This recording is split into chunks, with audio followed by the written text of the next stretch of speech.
तो hello guys, आज के इस कार्बन एंड कंपाउंड के अमेजिंग से सेशन में आपका एक बार फिर से बहुत बहुत स्वागत है। आज हम देखने वाले क्लास 10 का एक बहुत इंपॉर्टेंट टॉपिक, आपके आगे भी यूज आएगा, 11th 12th में भी आपके बहुत यूज आने वाला है, कार्बन एंड इट्स कंपाउंड। तो पहली बात तो कार्बन होता क्या है? शायद ही ऐसी कोई चीज होगी जो इसमें कार्बन नहीं होता होगा। अर्थ क्रस्ट में कार्बन है, हर एक एलिमेंट के अंदर कार्बन प्रेजेंट होता है। हर एक जो कोई भी चीज है, वुड है, फैन है, मेटल्स है, हर एक में कार्बन होता है। तो ये कार्बन होता क्या, आज अपन यही देखने वाले, इसके कंपाउंड्स क्या क्या होते हैं, इसके एलोट्रोप्स क्या क्या होते हैं, ये देखने वाले। तो चलिए बिना टाइम वेस्ट के स्टार्ट करते हैं। वेटेज इसके एग्जाम में 7 मार्क्स रहने वाला है, मतलब 7 मार्क्स श्योर शॉर्ट का एक सेशन आपका ये। इसके बाद ये इसमें कुछ टॉपिक्स है जो आज अपन डिस्कस करने वाले हैं। पहला टॉपिक तो कार्बन क्या है ये देखेंगे, दूसरा बॉन्डिंग ऑफ कार्बन, तीसरा carbon is a tetravalent. Tetravalent क्या होता है ये भी देखेंगे अपन। Self combination, occurrence, allotropes of carbon, diamond graphite क्या है, इसके स्ट्रक्चर क्या है, यूजेस क्या है, यूजेस ऑफ ग्रेफाइट। ये एक बहुत इंपॉर्टेंट रहने वाला ग्रेफाइट वर्ड। ये अपन ने मेटल एंड नॉन मेटल में भी डिस्कस किया था, आज इसमें भी डिस्कस करेंगे। जो मेटल एंड नॉन मेटल में डिस्कस किया था वो भी डिस्कस करेंगे, और जो इसमें अलग से एक्स्ट्रा था वो भी डिस्कस करेंगे। और लास्ट पॉइंट, बकमिस्टर फुलविन, ये एक एलोटोप है कार्बन का। इसकी स्पेलिंग याद नहीं रहती बहुतों को, इसको प्रोनाउंशिएट करना भी नहीं आता है, तो ये देखेंगे। तो चलिए स्टार्ट करते हैं। पहले तो कार्बन होता क्या है, ये एक एलिमेंट है। पहली चीज तो यही होगी कि कार्बन क्या है, ये एक एलिमेंट है। दूसरा, एक नॉन मेटल है। तीसरा, it is derived from a Latin word carbo, carbo से डिराइव हुआ है, जिसका मतलब क्या होता है, कोल होता है। चौथा, it's amount present in earth crust is very small. Amount बहुत स्मॉल है, बट हर एक चीज में, all the living things, plants, animal made up of carbon which are known as organic compound. ये एक इंपॉर्टेंट टर्म है। आगे 11th 12th में एक अलग से बुक बन जाती है ऑर्गेनिक केमिस्ट्री के ऊपर, और बहुत इंपॉर्टेंट रहती है। जेई जेई लो या आप नीट लो, कुछ भी स्ट्रीम लो आगे, तो ऑर्गेनिक कंपाउंड क्या होते हैं?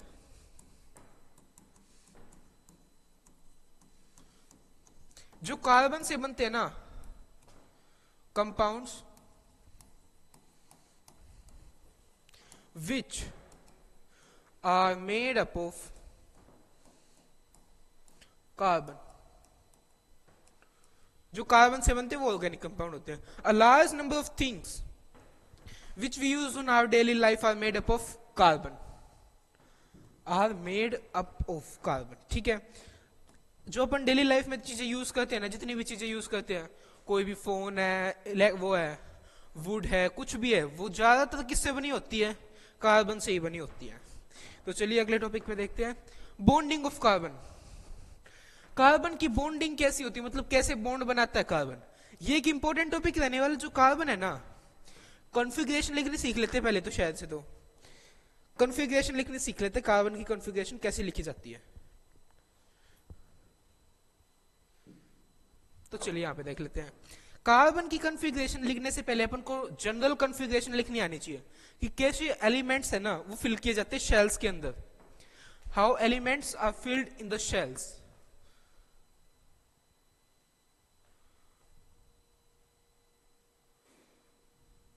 How did the elements filled in the shells, elements shells के अंदर कैसे फिल किए जाते हैं। तो पहली चीज, शेल्स क्या होती है कि नेमिंग है इनकी, KLMN, ऐसी आगे भी होती है। इसके बाद क्या है कि इसमें एलिमेंट्स फिल कैसे किए जाते हैं, इसमें फिल करने का एक फॉर्मूला है, आप याद कर सकते हो। पहले फॉर्मूले से देख लेते, बाद में याद कर लेंगे। इसका क्या फॉर्मूला है, 2n का स्क्वायर। किसी भी शेल में कितने एलिमेंट होंगे वो, यहाँ पे n की वैल्यू क्या होगी, 1 2 3 4, ऐसी फर्दर आगे चलती जाएंगी इसमें। तो ये फॉर्मूला याद हो गया आपको, क्या है फॉर्मूला, 2n का स्क्वायर। n की वैल्यू पुट करो यहाँ पे, क्या आ गई, n 1 1 का स्क्वायर 1 इंटू 2 2, इसमें 2 था, 2 का स्क्वायर 4 इंटू 2 8, इसमें 3 था तो 3 का स्क्वायर 9 इंटू 2 18, इसमें 4 था तो 4 का स्क्वायर 16 इंटू में 2 32, ऐसे आगे सो एज फर्दर हो जाएगा। इसके बाद ये देखना अपन को, फिल करने के लिए किसी भी एलिमेंट को अगर स्टेबल होना है ना, तो लास्ट शेल होती है, उसको अपन बोलते हैं एक लास्ट शेल बोलते हो, इलेक्ट्रोवेलेंट शेल बोलते हो।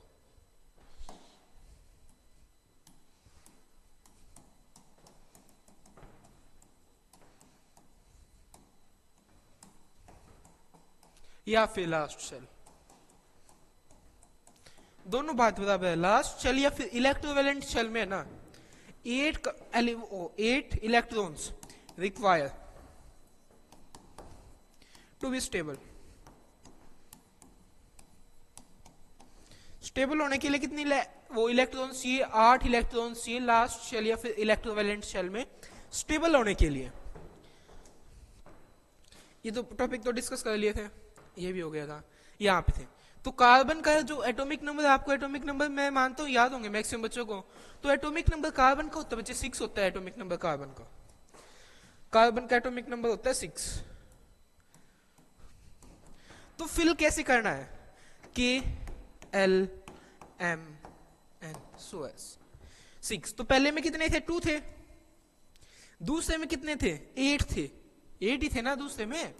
क्या था? 2n स्क्वेयर, n की वैल्यू 2 तो 2 का स्क्वेयर 4 इंटू 2 8 हो गया ना।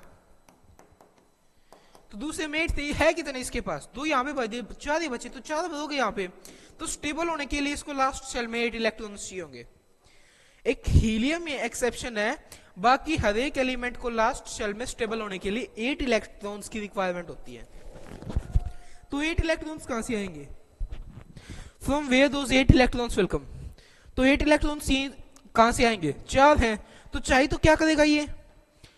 हीलियम की कंफिग्रेशन में आ जाएगी, या फिर ये बोल दो नोबल गैस की कंफिग्रेशन में आने के लिए। ये वही नोबल गैस की जो कंफिग्रेशन होती है ना, वही स्टेबल होती है। उस कंफिग्रेशन में आने के लिए इसे क्या चाहिए? लास्ट शेल में 8 इलेक्ट्रॉन। या फिर एक हीलियम वाला एक्सेप्शन है, 4 इलेक्ट्रॉन से डोनेट करके लास्ट शेल में 2 इलेक्ट्रॉन्स, पहली शेल में 2 इलेक्ट्रॉन्स हो सकते हैं, तो भी ये स्टेबल है। सिर्फ 2 इलेक्ट्रॉन्स है ना पहली शेल में, और तो भी स्टेबल ही होगा ये। तो 4 इलेक्ट्रॉन्स इसको गेन करने के लिए क्या है ना, एनर्जी ज्यादा चाहिए, वो कम चाहिए होती है। और 4 इलेक्ट्रॉन का लॉस करने के लिए इसको एनर्जी ज्यादा चाहिए होती है। तो इसको कम एनर्जी चाहिए। तो फिर कोई ज्यादा, आप एक सामान लेने जाओगे मार्केट में, मान लो पेन लेने गए, एक दे रहा 50 रुपए का, एक दे रहा 40 रुपए का, आप किससे पेन लोगे? जो 40 रुपए का दे रहा वही उससे से तो लोगे ना। तो ये भी ऐसे ही करेंगे। ये ज्यादा एनर्जी का लॉस ना करने की वजह कम एनर्जी लॉस किस में हो रही है? इलेक्ट्रॉन को गेन करने में। उसके साथ बॉन्ड बना लेंगे तो एनर्जी कम लूज होगी, तो इलेक्ट्रॉन को गेन करेंगे। तो यहाँ पे 4 इलेक्ट्रॉन गेन कर लेगा, और जो इसके लास्ट या फिर लास्ट शेल में है ना 4 इलेक्ट्रॉन्स होते हैं, उसी को एक वर्ड आएगा आपके। मैं जब टॉपिक डिस्कस कर रहा था तभी बताया था मैंने, टेट्रावेलेंट। ये देखिएगा, टेट्रावेलेंट, ये ना एक वर्ड है टेट्रावेलेंट। टेट्रावेलेंट है ना ये लिखा हुआ। टेट्रावेलेंट का मतलब क्या होता है ये बताइए। टेट्रावेलेंट, इसको वर्ड को टेट्रावेलेंट का मतलब कैसे डिफाइन करते हैं अपन? टेट्रावेलेंट की स्पेलिंग यही होती है,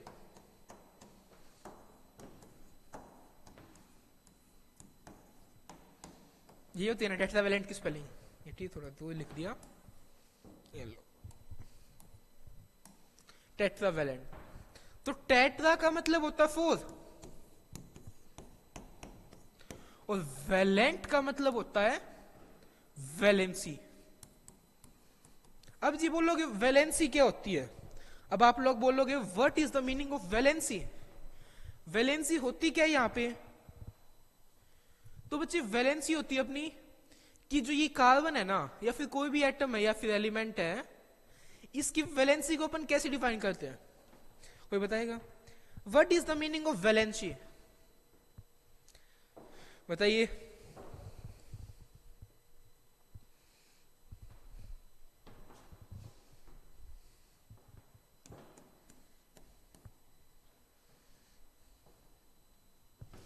वैलेंसी क्या होती है? कितने एलिमेंट्स चाहिए, कितने इलेक्ट्रॉन्स चाहिए किसी भी एलिमेंट को लूज करने हैं, जो गेन करने हैं, किसके लिए? स्टेबल होने के लिए। वैलेंसी क्या होती है? How many electrons to gain या फिर lose to stable, to be stable, या फिर get noble gas configuration. Stable होने के लिए चाहिए, या फिर ये बोल दो नोबल गैस की कॉन्फ़िगरेशन में आने के लिए कितने इलेक्ट्रॉन्स चाहिए, लूज करे गेन करे नो मैटर, चाहिए कितने वो होती है। ठीक है, पेपर में आ जाएगा तो यही डेफिनेशन लिखनी है, कोई मार्क्स नहीं काटेगा। अगर आएगा तो 1 या फिर 2 नंबर का आएगा, 2 नंबर का क्वेश्चन आएगा तो उसमें कार्बन की वैलेंसी बताओ क्या है, ये क्या होता है, एक आधा छोटा मोटा टॉपिक चीज वो दे देंगे। ठीक है, कहाँ गए अपन, कहाँ गए, स्ट्रक्चर ऑफ कार्बन पे आ गए। Is it visible? तो स्ट्रक्चर ऑफ कार्बन क्या होता है, कार्बन बता दिया अपन ने क्या होता है, देख लिया कार्बन ये चीज होती है स्ट्रक्चर। तो अभी अपन ने देखा था जैसे कि पीछे कि 3 चीजें होती है अपने पास, proton, neutron and electron. There are 3 things basically, proton, neutron and electron. Electron क्या होते हैं, negative charge, neutron neutral charge, proton positive charge. Proton और न्यूट्रॉन होते हैं ना, बीच में होते हैं इलेक्ट्रॉन से, इसके चारों ओर रिवॉल्व करते हैं, क्या करते हैं, रिवॉल्व अराउंड इट। ठीक है, तो ये कार्बन का स्ट्रक्चर होता है अपना, ये क्या है, कार्बन का ही स्ट्रक्चर है ये। किसका स्ट्रक्चर ये, कार्बन का। यहां तक समझ आ गया, इज इट क्लियर? तो चलिए आगे बढ़ते हैं। टेट्रावेलेंट, ये अपन ने पहले डिस्कस कर लिया था, एक बार फिर से डिस्कस कर लेते हैं टेट्रावेलेंट क्या होता है। Carbon has 4 electrons in outermost shell, but to be stable it requires 8 electrons in outermost shell, so that's why carbon is tetravalent। 4 electrons का गेन करना या फिर 4 इलेक्ट्रॉन्स को लूज करना, किसके लिए, स्टेबल होने के लिए, वो क्या होती है, वैलेंसी होती है। तो टेट्रावेलेंट क्या होगा, 4 थी इसमें, चाहे 4 का गेन करे चाहे 4 को लूज करे, कोई सा ही केस हो, दोनों में इलेक्ट्रॉन्स को कितने यूज होते हैं, 4, तो वही इसीलिए टेट्रावेलेंट वर्ड यूज हो गया। देखिएगा, टेट्रा का मतलब 4, वेलेंट का मतलब वैलेंसी। आगे बढ़ते एलोट्रोप्स, ये एक इंपॉर्टेंट टॉपिक एग्जाम में कई बार आता है, इससे यहां से क्वेश्चन आता है, क्वेश्चंस वैसे भी आ जाता है एमसीक्यूज में, उससे बकमिस्टर फुलरिन से भी आ जाता है। क्या स्क्रीनशॉट लेने हैं, चलिए एक बार देख लेते हैं। कहां से, यहां से, ये तो बता ही दिया था, यहां से ले लेना। इसके टॉपिक्स है,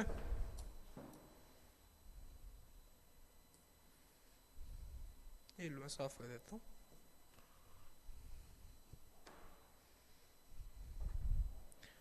ले लो स्क्रीनशॉट ले लो।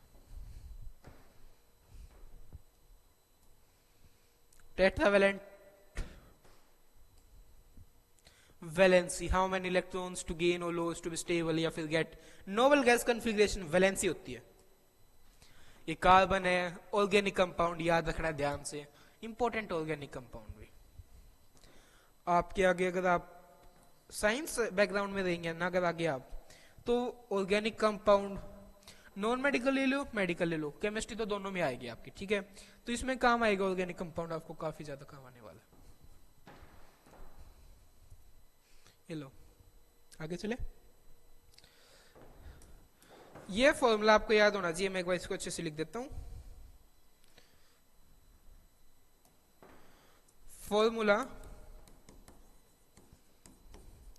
To find how many, formula to find how many electrons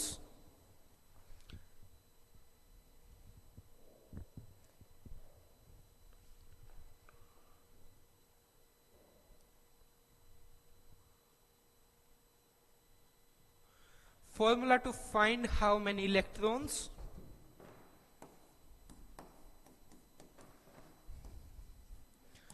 to fill in a shell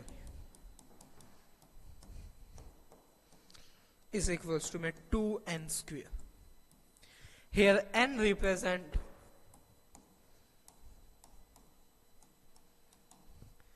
shell number. Here n represent shell number. चलिए स्क्रीनशॉट ले लो। टेट्रावेलेंट ये होता है, ये इसका भी ले लो, वरना आपको वैसे ही नोट्स मिल भी जाएंगे, आपको स्क्रीनशॉट लेना तो आप ले सकते हो। इसके बाद आते हैं अपने main topic, allotropes of carbon. Carbon के एलोट्रोप्स क्या होते हैं? 3 एलोट्रोप्स होते हैं, देखो, डायमंड, ग्रेफाइट और बकमिस्टर फुलरेन। क्या होता है? रिपीट करो, diamond, graphite and Buckminster फुलरेन। Diamond क्या होता है? इसकी तो प्रॉपर्टीज आपको पता है, hardest occurring substance in nature. क्या होता है? स्लाइड बना लो एक। डायमंड क्या है? Diamond, it is a hardest occurring substance in nature.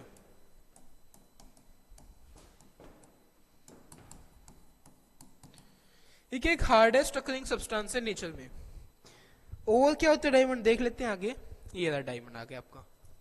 It is a colourless transparent substance having extra ordinary brilliance. Brilliance क्या होता है? ब्रिलियंस क्या होता है? चमक होता है, इसका मतलब shine, lustre. It is a quite heavy and hardest known substance in nature. It is made up of carbon only. It doesn't conduct electricity. इससे क्या प्रूव होती है? इलेक्ट्रिसिटी कंडक्ट नहीं करता। इससे एक चीज प्रूव होती है, क्या? It is a non metal. क्या ये इससे प्रूव होती है? एक नॉन मेटल है, ये चीज प्रूव होगी। इलेक्ट्रिसिटी कंडक्ट नहीं करता तो वो नॉन मेटल ही होंगे या मेटल हो जाएंगे? बताओ। अगर इलेक्ट्रिसिटी को कंडक्ट नहीं करता तो नॉन मेटल ही होंगे। क्या होंगे? नॉन मेटल होंगे। आगे चले, ग्रेफाइट क्या होता है? ग्रेफाइट क्या? ये एक मेटल है या नॉन मेटल ही है? बताओ।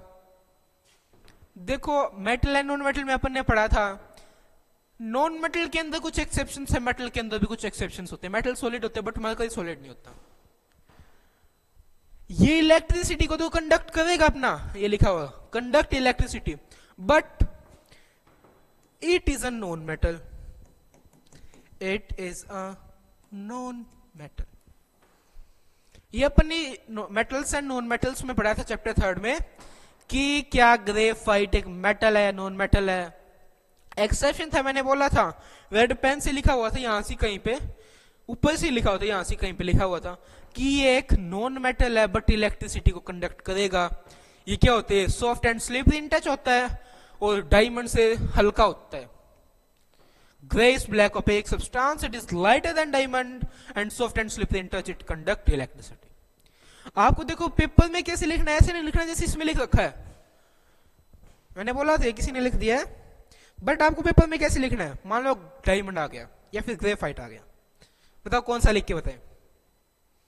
कमेंट्स पढ़ रहा हूं, बताइए। डायमंड लिखना है, ग्रेफाइट? डायमंड। चलिए डायमंड लिख लेते हैं।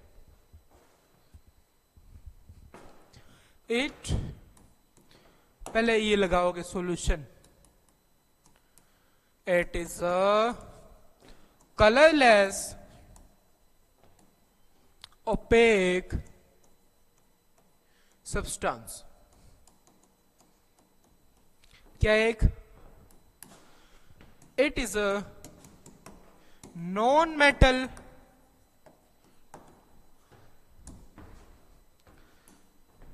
it doesn't conduct electricity. चौथा पॉइंट क्या लिखोगे? चौथा पॉइंट क्या था? फोर्थ पॉइंट क्या रह गया बताइए? It is hardest occurring substance in nature। ये क्या है? hardest occurring substance है नेचर के अंदर। क्या ये? hardest occurring substance in the nature। hardest occurring substance है ये नेचर में। और क्या रह गया इसके अलावा? इसके अलावा और क्या रह गया अपना? हो गए चारों पॉइंट। 2 मार्क्स में आएगा अगर आएगा तो। आपको ऐसे लिखना है, ऐसे नहीं कभी आप पैराग्राफ बना के लिखने लग जाओ, वैसे नहीं लिखना है, अलग से आपको ऐसे ही लिखना है। तो चलिए आगे बढ़ते हैं। स्ट्रक्चर ऑफ डायमंड, ये डायमंड का स्ट्रक्चर होता है। एक पॉइंट रह गया, डायमंड समझ लिया अच्छे से, ग्रेफाइट भी समझ लिया, यहाँ पे जितना लिखा हुआ ये तो सारा समझ लिया, या कुछ रहता है इसमें? इसमें एक वर्ड को उठा के वो इतना खींच देगा ना एग्जामिनर, कई बार क्वेश्चन आया और बच्चे मार खा जाते इसमें कि याद नहीं रहता होता, क्यों स्लिपरी होता है। सॉफ्ट एंड स्लिपरी लिखा हुआ यहाँ पे, सॉफ्ट एंड स्लिपरी लिखा हुआ, नहीं लिखा हुआ देखो, सॉफ्ट एंड स्लिपरी। पूछेगा why graphite, why graphite is soft and slippery in touch, क्यों होता है ये soft and slippery in touch? तो इसका रीजन आप क्या बताएंगे? What is the reason behind that graphite is soft and slippery in touch? Because ये रीजन आपको कहां छिपा हुआ है देखते हैं, छिपा तो इसी में है, पीपीटी में छिपा है, क्यों? ये रीजन यहां छिपा हुआ था। ये क्या बन गया आपका, ये बताओ क्या बन गया ये? क्योंकि है ना graphite soft and slippery in touch क्यों होता है? Because due to hexagonal layers, because graphite is present in hexagonal layers. पहली चीज तो ये, दूसरी चीज क्या लिखोगे इसमें कि जो हेक्सागोनल लेयर्स है ना आपकी ग्रेफाइट की, हेक्सागोनल लेयर है वो एक दूसरे के ऊपर स्लाइड होती रहती है ऐसे, किसकी वजह से? Less due to van der Waals force of attraction. अभी बात आएगी वंडरवॉल फोर्स क्या है, स्पेलिंग पे बचा ना, वंडरवॉल फोर्सेस क्या होती है? ये एक सबसे जो कम less attractive force in nature are known as van der Waals forces. Less attractive forces of nature are known as van der Waals forces. इसके ऊपर एक दो पॉइंट्स और याद कर लो आप, क्या? ये इन लेयर्स के बीच में ना, हेक्सागोनल लेयर्स के बीच में कितना स्पेस होता है? वो होता है 0.34 नैनोमीटर। एंड जो ये कार्बन एटम्स है ना एक हेक्सागोन की,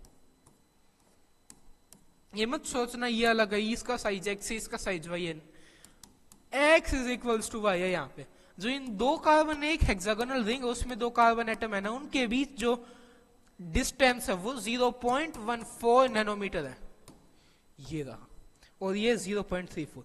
ये दोनों चीज याद रख लेना, पेपर में कई बार एमसीक्यूज में आती है, वैसे नहीं आती है, एमसीक्यूज में आती है, तो याद रहनी चाहिए आपको। चलिए आगे देखते हैं। Uses of diamond making jewelleries and cutting glass, ये बहुत स्मूथ ग्लास को काटते तो ग्लास कटर्स होते हैं, उसमें इसका यूज होता है। आगे uses of graphite to make a space shuttle, pencil, dry electrode cell as a lubricant. ये लुब्रिकेंट के लिए भी क्यों यूज होता है? वही सॉफ्ट एंड स्लिपरी टच में, इसीलिए इसको as a lubricant we will use. Electrode of a dry shell, pencil, space shuttle,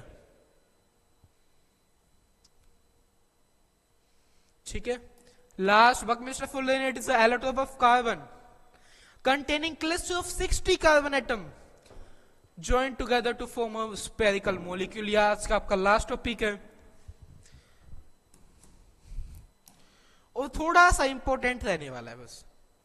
कैसी शेप होती है इसकी, बस शेप याद कर लो, कैसी शेप होती है।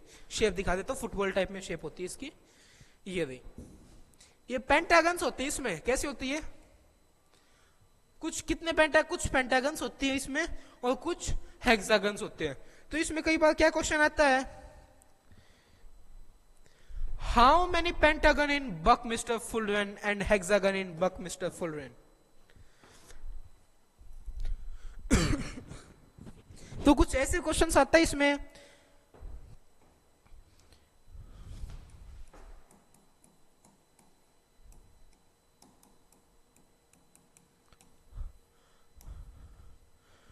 अपना जो ये बकमिस्टर फुल्लेन है ना, इसमें 12 पेंटागन होते हैं और 20 हेक्सागन होते हैं, ठीक है। ये चीज याद कर लेना। तो इसी के लिए आज एक सेशन में जो आए थे, जिसने भी देखा, लाइव देखा है, फिर बाद में देखने वाले हैं, उन सब के लिए धन्यवाद। Thank you, have a nice day.